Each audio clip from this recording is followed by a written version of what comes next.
present and discuss my part. So I am assigned to introduce first who is Sigmund Freud. Sigmund Freud is the father of psychoanalysis.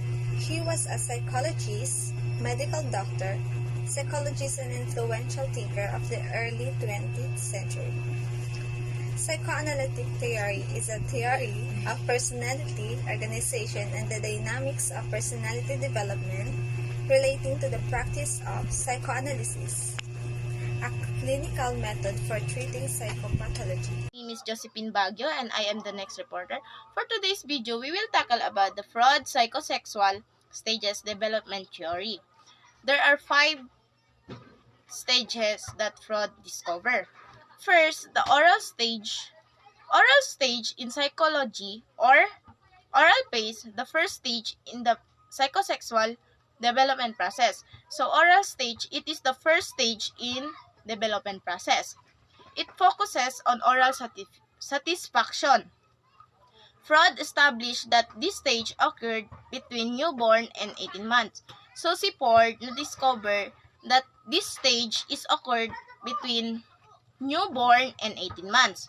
The second stage is annual stage. In this period, child psychosexual development during the child's main concern are with the process of elimination. It is generally the second and the third years of life. So that's all for today's video. And the remaining stages are will discuss to the next reporter. Thank you for listening.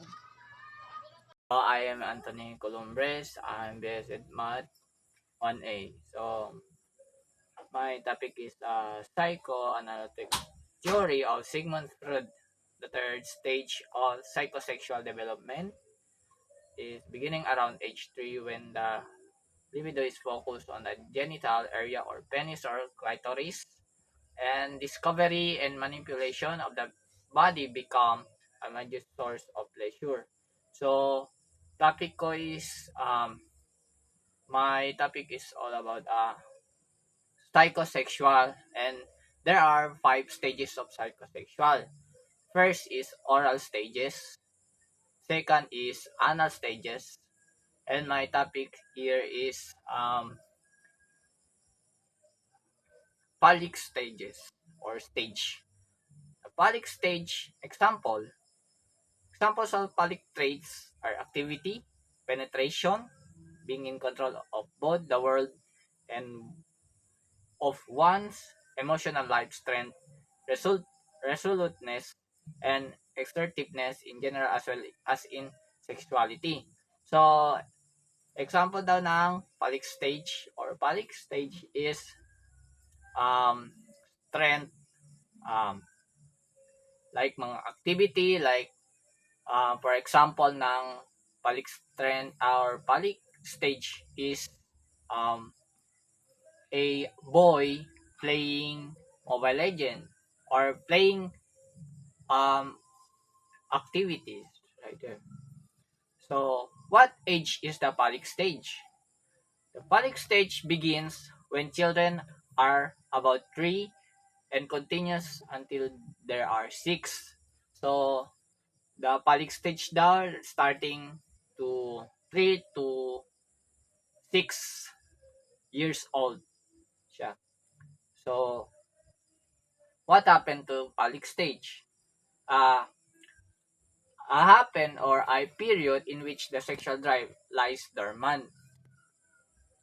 So, the stage 3 to 6 years old phallic or genitalia, this is the stage in which the child begins to experience pleasure associated with their genitalia. So, let's go to the latency psychosexual stages or development. During the latency stage, the libido is in do not disturb mode.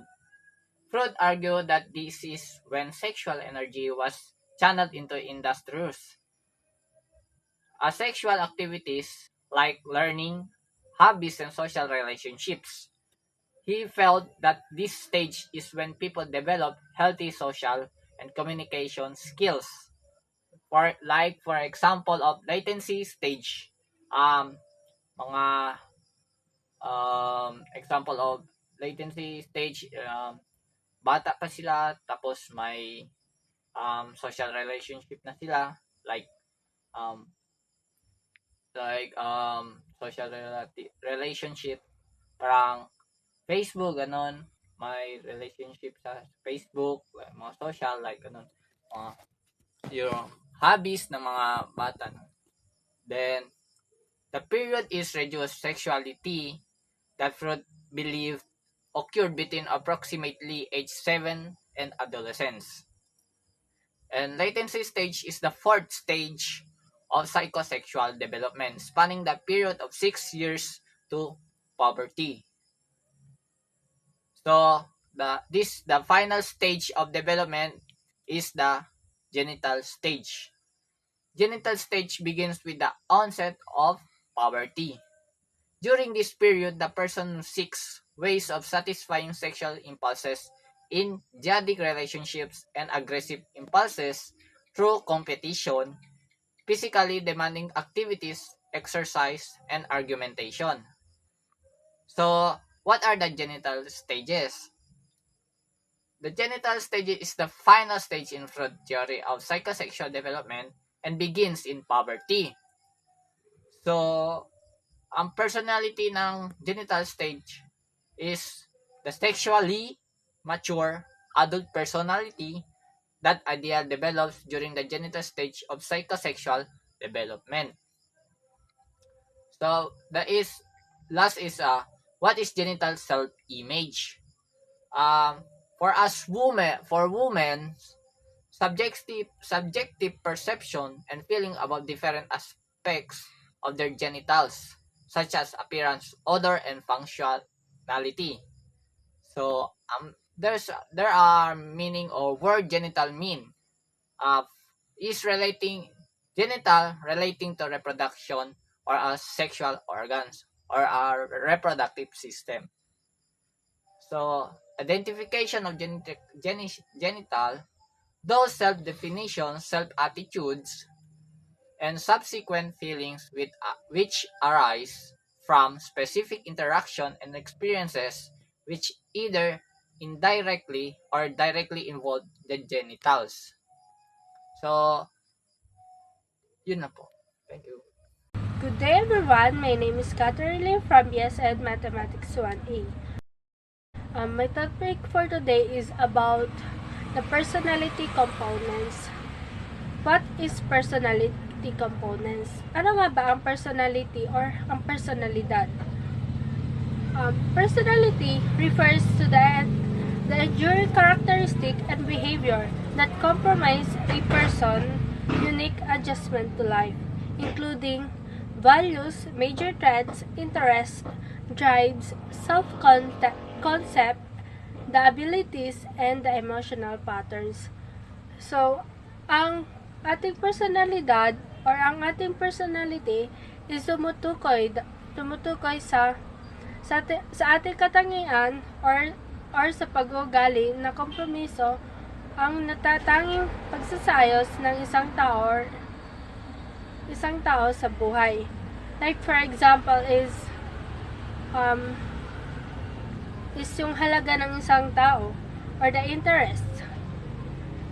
And ang mga katangian ng isang tao, pwede din yun. And the concept or konsepto sa sarili, ang mga kakayahan at emotional na pattern. So, we have a 5 personality traits. Ito na yung sinasabi ko is the major traits. The first one is agreeableness is a measure of an individual's tendencies with respect to social harmony. So, ito daw yung katangian ng isang tao or meron sa isang tao is paggalang sa lipunan. The next one is the consciousness is a measure of how careful, deliberate, self-disciplined, and organized an individual is. Ito naman is sukatan ng kung saan gaano kaingat or sinadya o disiplina sa sarili. So, ito na yung may disiplina, sukatan kung gaano tayo may disiplina sa ating sarili. The next one is the extroversion. Is a measure of how sociable, outgoing, and energetic an individual is. So, dito naman is yung kung gaano pala kaibigan at masigla ang isang tao, or ito na yung tinatawag natin extrovert. The fourth or the next is the openness. Measure the extent to which an individual is imaginative and creative as opposed to down to earth and conventional. Ito naman is kung gaano kalawak ang ating isip, or gaano ka malikhain ang ating isip kumpara sa mga taong down to earth at conventional. So, the last one is the stress tolerance. Measure the way in which individuals react to stress. Ito naman is paraan ng paraan kung gaano or paano react or ang reaction ng isang tao sa stress. The three components of personality. First, the ID or the ED is the component of personality that forms the basis of our most primitive impulses. So, according to Freudian, I want that right now. So, ito na yung mga component ng personalidad is form of basis of our most primitive impulses. The next one is the ego. It's the largely conscious controller or decision maker of personality. So, according to Freudian, let's figure out a way to work together. And the next one is the superego. Is the ethical component of the personality and provides the moral standards by which the ego operates. So, ito na yung mga criticism. Is according to Freudian, good people don't think about those things. So, hindi daw iniisip ng mga tao ang mga bagay-bagay or ang bagay na yun. So, good day sir, good day everyone. I am the last reporter. I am Jade Andrew R. Epan from BSED Math 1A. My topic was all about topographical model. Topographical model, which Freud developed a topographical model of the mind whereby he described the features of the mind's structure and function. Freud used the analogy of an iceberg to describe the three levels of the mind. Freud described the conscious mind, which consists all the mental processes of which we are aware. And this is seen as the tip of the iceberg. For example, you may be feeling thirsty at this moment and decide to get a drink. Second one, according to Freud, 1915, the unconscious mind is the primary source of human behavior.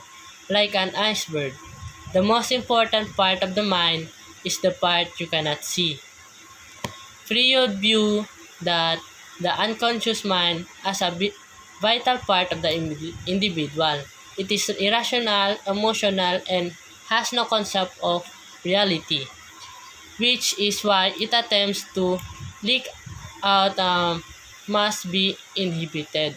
For example of the unconscious mind, Freud found that some events and desires were often too frightening or painful for his patients to acknowledge, and believed such information was locked away in the unconscious mind. This happened through the process of repression or depression, like anxiety.